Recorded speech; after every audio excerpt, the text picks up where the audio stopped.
down at the old workshop. We're going to do some tumbling today. The great thing about this machine compared to this machine is that yes, it may be slower, like 5, 6, 7 times slower, whatever it is. You can leave it, it's safe to leave it. This one, nah, not so much. So we're going to do that. We're going to put this on. We are going to put some of,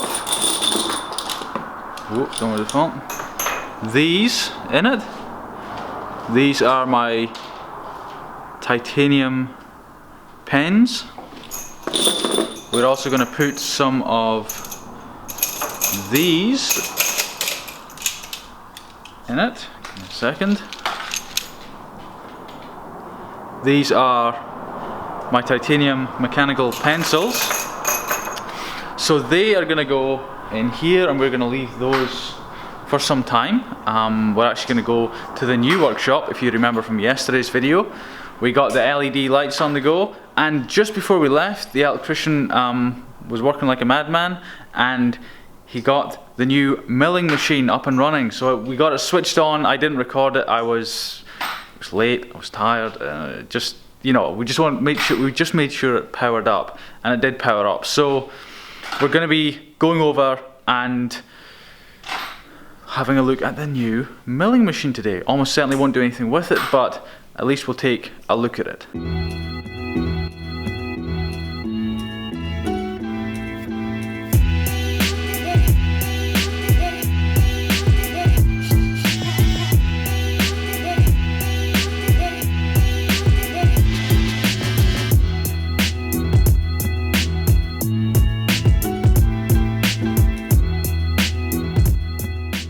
I cannot describe how much I love tumbling, the tumbling process. It's just unbelievable. It is, without a doubt, like my most favourite part of sort of everything I do, I think. I think the most amazing part about it is sort of what gets done with like no human involvement. It's just like automatic almost. Actually, I don't think it's just that. I think the types of finishes you can get, the consistency, the you know, just how it's such a uniform finish, and whatever finish you decide to go for is I don't think you can get it any other way unless by hand. In fact, when I think about it, you probably couldn't even get it done by hand. Like, you know, the sort of corners you can get into and things like that. Yeah, I don't know, it's just an amazing process. At the workshop again today. If you watched yesterday's video, we used this thing to put up 1, 2, 3, 4, 5, 6 LED lights. I don't know if you can see them. Just, let's zoom in a bit.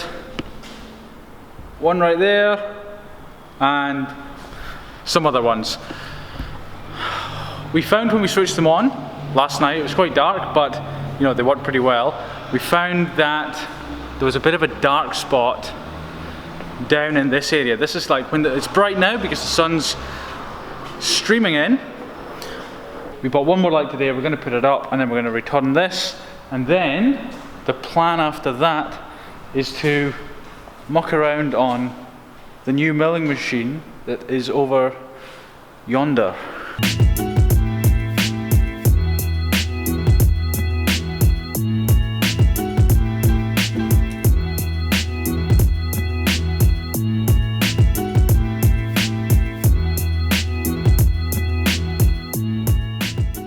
Having a little bit of a mess around. I think I homed it, so you know, it knows the limits of X and Y.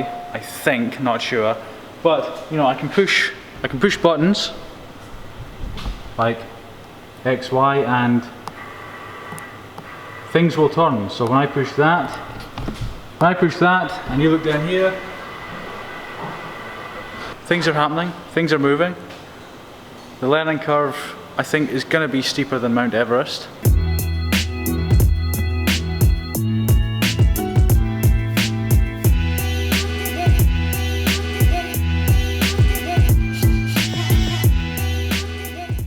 Notice anything different? We've got the big door closed and the light you're seeing now, because of all the shadows, but these are the LEDs. There, there. Yeah, there's 7 of them now. My dad and I have been fiddling with the CNC machine. We can't seem to get like a spindle to go up. Like, there's actually, I think, like a day's training with it. So we're gonna have to get the guy to come down. You know, it's like being given the keys to a car and, you know, having never seen a car drive before or know what it does. Like, yeah, really kind of in the dark. It's completely new to me. That's my excuse. So, you know, like, we're mucking around with this here. Like, we can't seem to get like one of these things in. I don't even know what it's called. Not a collet, but a thing. One of these things. Clamping nut. Called a clamping nut. I don't think that's the proper name. So that needs to go up here. However, like, it makes the right sound when you go to take it out, but when you go to put it in. So I think there's something funny with that. We've spent ages on it. Can't figure it out, so just leaving that. We've got the spindle going though, so if you watch this,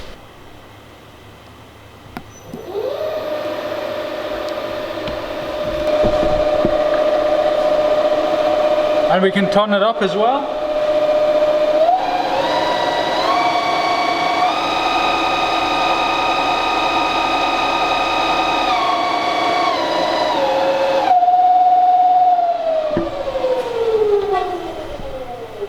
This one does 5,000 RPM.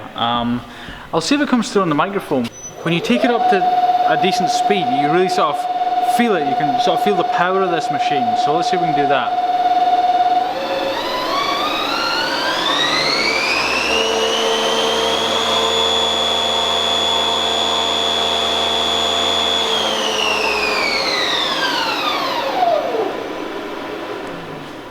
Not sure if you can sort of feel that. Like, I should be showing you some cool stuff with this milling machine. Like, that was the plan, you know, show you like, you know, cutting titanium, this, that, the other, spinner prototyping. It's just gonna take time, unfortunately. It's new, it's new. Getting a little bit further along. One of those things where you kind of figure out what to do and get past it, but you don't really know what you did. One of those situations. So, you know, there's no warning on here anymore saying, you know, machine must be homed. It's homed. The problem is, if you take a look at this,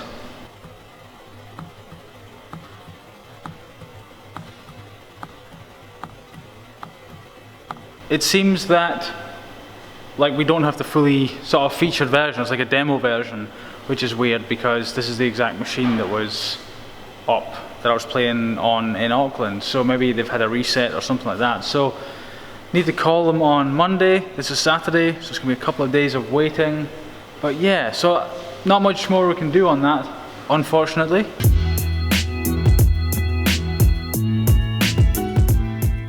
Back at the house now, obviously. Oh, that's a little bit squint. There we go, OCD. What I thought I would do is skim through the YouTube comments on my phone. Not all of them, of course. You know, I think there's hundreds a day, something like that. There's a hell of a lot across all my videos and that kind of thing. I think I'll just skim through, and if there's questions that jump out at me or ones that get repeated, I'll answer them. And you know, not gonna get to every question. You know, I'm not doing like a sort of brute force answer every question thing. Just sort of what I see. So, will you make any of your spinner designs with Mokutai? Now, for those who don't know, this is still squint. What's going on? There we go. For those who don't know, Mokutai is like a layered titanium, at least 20 times more expensive than normal titanium. Normal titanium is like 10 times more expensive than aluminium, so you get the idea of the price. And when you color it, it has like really nice colors, blue and purple or gold sometimes, that kind of thing. I'll show an example someday. I do plan to, but I want to try and just get some ordinary titanium spinners out first. What country do you live in? New Zealand? I'm kinda young and don't have a lot of money, so I'm wondering what your spinner's gonna cost. Is it gonna be $20 or $200? Don't need an exact estimate, just something remotely close. It's more towards the 200 end, definitely not the 20 end. Not quite 200, I don't think it'll be up there. I'm thinking I might be able to do it for 120 to 130, but it might be 150 or more. We'll see how it goes.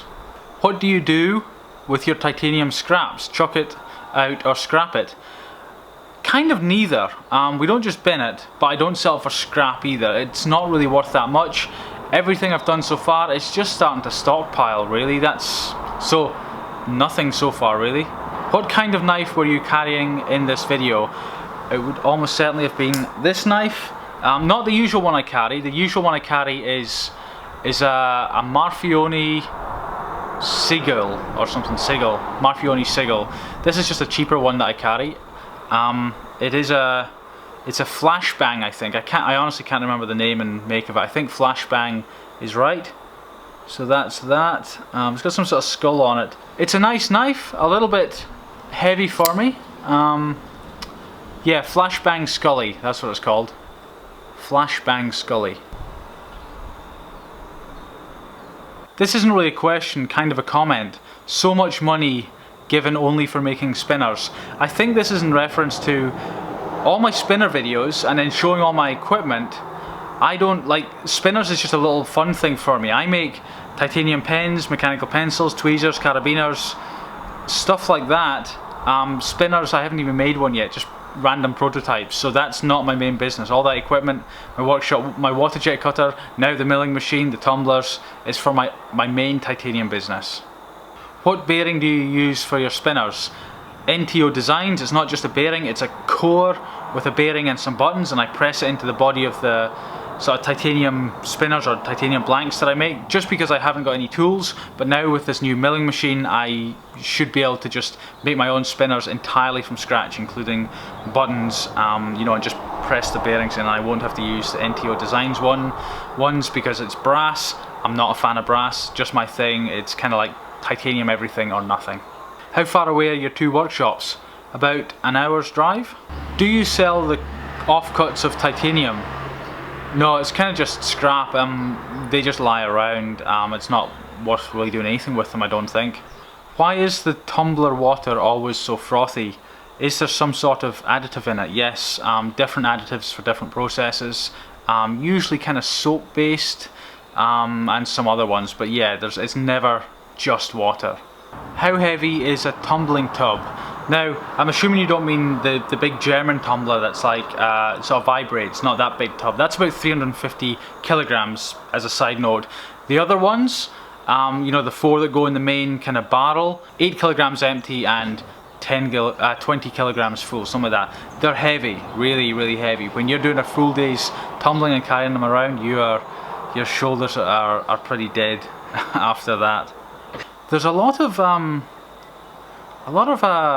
negativity. It's amazing how many people say F you and stuff like that in some of my videos. Quite surprising really, but takes all sorts, I suppose. Are you effing serious? How did I end up here? I'm assuming you mean how you end up watching that particular video you're commenting on. Combination of two things. One is the YouTube algorithm, and two is probably my enticing thumbnail that I made that got you to click. Now this is the question I was trying to find for ages, definitely one I want to answer, by Mike Woodoo. Mike, you've been commenting, you know, like almost every day, the same comment for me to talk about it, and I'm like, I will get to it, and this is me finally getting to it. And it says, Magnus, could you elaborate and talk about the design of your titanium buttons and cores? What bearings will you use? Invest more time in designing your buttons and cores because I hate that NTO design. Yeah, I mean, I've been using the NTO design because, you know, that's been working for the machines I have. I can't currently, or haven't been able to make my own cores. In terms of the cores, there's not going to be a core. Like, I'm using a core because it's something I can then put into, you know, another sort of spinner blank. What I'll be doing is the bearing will be going directly into the spinner body and then two buttons going together. I can say that the buttons almost certainly won't be threaded and almost certainly won't be magnets. I don't like either of those two. I've got a way, I think, of doing it. My machinist and I have been sort of working on or discussing at least, and I think it's going to be quite original and quite good. The bearing, I really don't know. The best for the purpose is my simple answer. I've not done research into it. Almost certainly I would imagine there'll be German bearings, possibly Japanese. We'll see how it goes. You know, definitely probably no less than that. Just really quality name branded ones for sure. I think people seem to use ceramic steel hybrids. Some people use ceramic. You know, the best ones anyway, the best for the job at minimum. Will this be available on Amazon?